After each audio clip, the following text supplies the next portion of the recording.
दुख की खबर आज सुनी, जब सुना कि हमारे पूर्व प्रधानमंत्री मनमोहन सिंह जी अब इस दुनिया में नहीं रहे।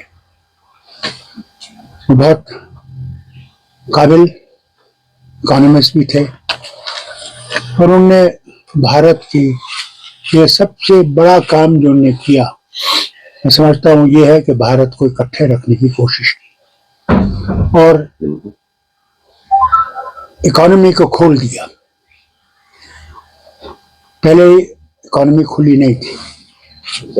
आज हम $1 ट्रिलियन की बात करते हैं, वो मेहरबानी मनमोहन सिंह की।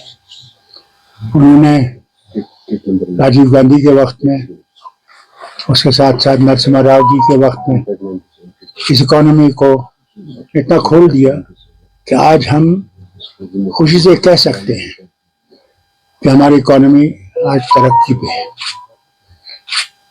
मैं इनके साथ वज़ीर था इनकी हुकूमत में और रिन्यूएबल एनर्जी को पहली दफा हिंदुस्तान में रिकॉग्नाइज किया गया।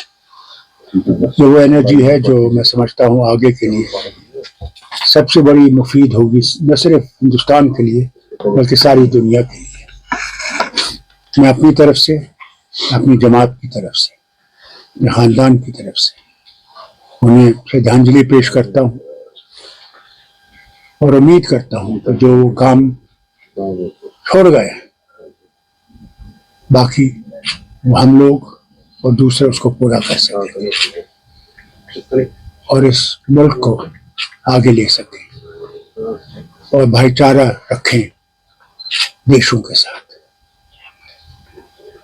डॉक्टर साहब, चूंकि जैसे आपने खुद कहा, एक इकोनॉमिस्ट मुल्क में आया था जब मनमोहन सिंह के बारे में काफी क्रिटिसिज्म किया गया था जब उन्होंने अपना सोना गिरवी रखा, लेकिन उसकी काबिलियत ने ना वो सोना बल्कि उन कर्जों से भी मुल्क को मुक्ति दिलाई। मुल्क के साथ साथ डॉक्टर मनमोहन सिंह की बिल्कुल सही कहा आपने।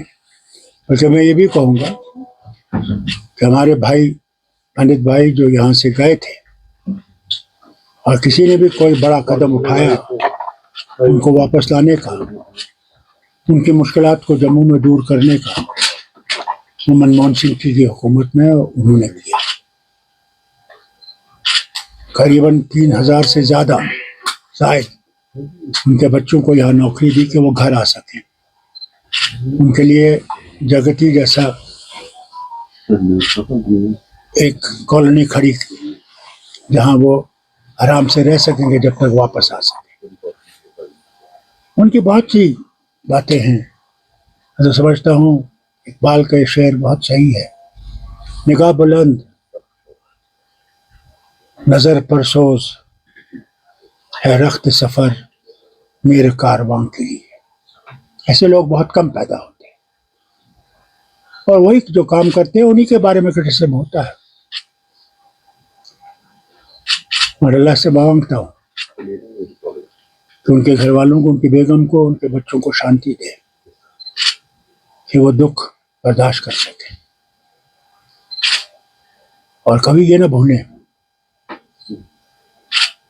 कि उन्होंने जो कुर्बानियां इस वतन के लिए दी हैं वो रायगा नहीं जाएंगे। डॉक्टर साहब, आप उनके साथ फेलो मेंबर ऑफ पार्लियामेंट भी थे, उनकी सरकार में मंत्री भी थे। क्योंकि ये वक्त नहीं है कि मैं ऐसी बात कहूँ, फिर मौके आएंगे जब मैं आपसे बात करूँगा। आज तो इसी को छोड़ दीजिए।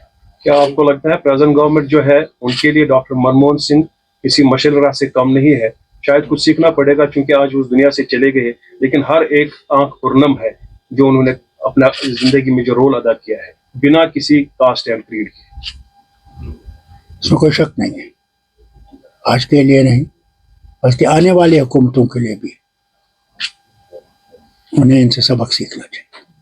कांग्रेस में शायद ये खलाक पूरा करना बहुत ही मुश्किल होगा। कांग्रेस छोड़ दीजिए, सारे वतन को ऐसे लीडर को तलाश करना बहुत मुश्किल होगा। ऐसे लीडर बहुत कम दुनिया में आते हैं। दूसरा महात्मा गांधी नहीं आया, जवाहरलाल नहीं आया, शेर कश्मीर नहीं आया। यह है वक्त वक्त की बात है। डॉक्टर साहब, लेगेसी क्या होगी डॉक्टर मनमोहन सिंह की? कैसे इतिहास याद रखेगा उन्हें? सबसे बड़ी चीज तो यह है कि उसने वतन को एक रखने की कोशिश की, मोहब्बत पैदा की। हमारे पड़ोसी से भी मोहब्बत की कोशिश की। इंशाल्लाह एक दिन वो होगा, वक्त आएगा। डॉक्टर साहब, क्योंकि मनमोहन सिंह अब नहीं रही, लेकिन बीजेपी कहने लगी है कि कांग्रेस जो है इस डेथ को भी पॉलिटिसाइज कर रही है।